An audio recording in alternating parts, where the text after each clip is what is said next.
अस्सलामु अलैकुम वरहमतुल्लाहि वबरकातुहू। रमज़ानुल मुबारक की आमद पर आप तमाम हज़रात को रमज़ानुल मुबारक की खूब खूब रहमतें और बरकतें मुबारक हो। अल्लाह तबारक तआला इस महीने की हम सबको बरकतें और रहमतें इनायत फरमाए और इस महीने की अल्लाह हम सबको क़दरदानी की तौफ़ीक़ अता फरमाए, आमीन। मुअज़्ज़ज़ नाज़रीन, मुहतरम सामईन, रमज़ानुल मुबारक की मुनासबत से मसाइल रमज़ान के उन्वान से एक सिलसिला शुरू किया जा रहा है इंशाअल्लाह, जिसके अंदर रोज़ा, तरावी, ज़कात, सदक़तुल फ़ित्र से मुताल्लिक़ मसाइल बयान किए जाएंगे। आप हज़रात से गुजारिश है कि आप हज़रात हमारे वीडियोज़ को देखने की कोशिश करें और मुकम्मल तौर पर देखें और अपने दोस्त अहबाब और रिश्तेदारों को भी ये वीडियो शेयर करें ताकि वो लोग भी फ़ायदा उठा सकें और दीनी मालूमात उन्हें भी हासिल हो जाएँ। तो आइए नाज़रीन, आज का हमारा पहला वीडियो, हम आज के वीडियो में 3 मसाइल बयान करेंगे। नंबर 1, क्या नाबालिग बच्चा, क्या छोटा बच्चा तरावी पढ़ा सकता है या नहीं, इस मसले को आज जानेंगे। नंबर 2, क्या कुरान मजीद तरावी के अंदर देख कर पढ़ने की इजाज़त है या नहीं, इसको भी जानेंगे। और नंबर 3, तरावी के 4 रकात के बाद जो बैठा जाता है और थोड़ी देर के लिए जो वक्फ़ा होता है, उसमें कौन सा जिक्र करना चाहिए और क्या करना चाहिए, उस सिलसिले में भी थोड़ी सी तहक़ीक़ आज हम जान लेते हैं।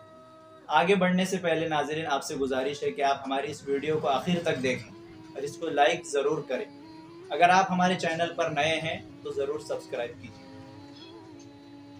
तो नाज़रीन, आइए आज के मसाइल की तरफ बढ़ते हैं। पहला मसला ये है कि क्या नाबालिग बच्चा, क्या छोटा बच्चा बड़े हज़रात को तरावी पढ़ा सकता है या नहीं। तो इसका जवाब हमें मालूम होना चाहिए कि नाबालिग बच्चा बालिग हज़रात को तरावी की नमाज नहीं पढ़ा सकता।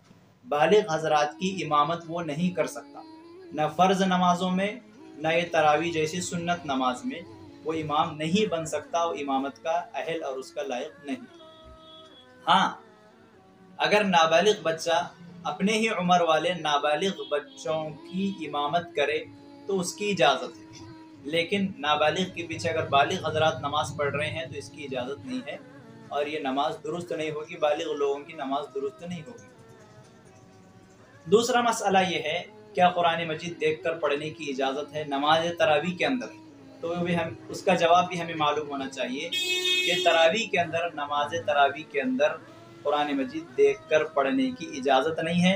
अगर कुरान मजीद को देखकर पढ़ा जाए तो नमाज नहीं होगी, नमाज टूट जाएगी। ये अच्छी तरह हमें बात मालूम होनी चाहिए कि तरावी के अंदर हो या दीगर नमाजों में हो, कुरान मजीद अगर देखकर पढ़ा जाए तो नमाज नहीं होती, नमाज टूट जाती है।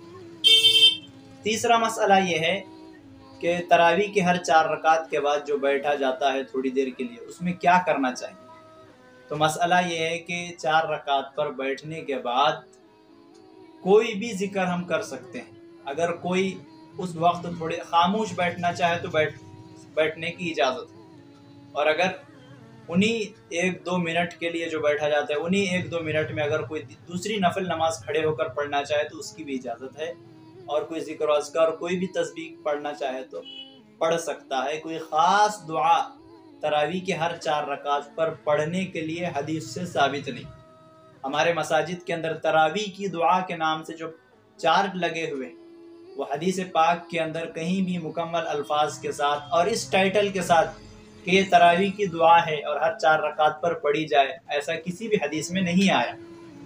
हाँ, फ़ुक़हा इकराम ने, उलमा इकराम ने आसानी के लिए, उम्मत और लोगों की सहूलत के लिए हदीस पाक के मुख्तलिफ अहादीस के अंदर जो अल्फाज आए हैं, जो अल्लाह की तारीफ़ के अल्फाज आए हैं, उनको जमा करके ये दुआ बनाई है लोगों के आसानी के लिए। लेकिन ये दुआ पढ़ना ज़रूरी नहीं है, ये दुआ पढ़ना ज़रूरी नहीं है। इसको कोई ज़िक्र समझकर, मुस्तहब अमल समझकर अगर पढ़ना चाहे तो उसकी इजाज़त है, लेकिन ज़रूरी समझना ये दुरुस्त नहीं है। इसके अलावा कोई दूसरा जिक्र करना चाहे तो भी कर सकते हैं, या खामोश बैठना चाहे तो भी बैठने की इजाज़त है।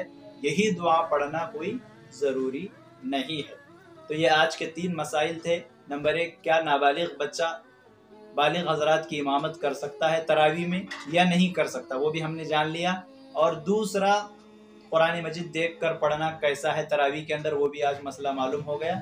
और तीसरा, 4 रकात तरावी के ऊपर, तरावी के 4 रकात के बाद जो बैठा जाता है उसमें क्या जिक्र करना चाहिए, اس کی بھی تفصیل ہمارے سامنے آ گئی۔ اللہ ہم سب کو مسائل شرعیہ کی صحیح سمجھ عطا فرمائے اور مرتے دم تک راہ راست پر قائم اور دائم فرمائے، اور رمضان المبارک کی مبارک ساعتیں اور مبارک گھڑیوں سے اللہ ہم سب کو مالا مال فرمائے اور اس کی خوب برکتیں عنایت فرمائے۔ ناظرین، آج کے لیے اتنا ہی کافی، انشاءاللہ اگلے مسائل کے ساتھ اگلی ویڈیو میں ملاقات ہوگی۔ جب تک کے لیے اتنا ہی بس، اپنا اور اپنوں کا خیال رکھیے۔ السلام علیکم ورحمۃ اللہ وبرکاتہ۔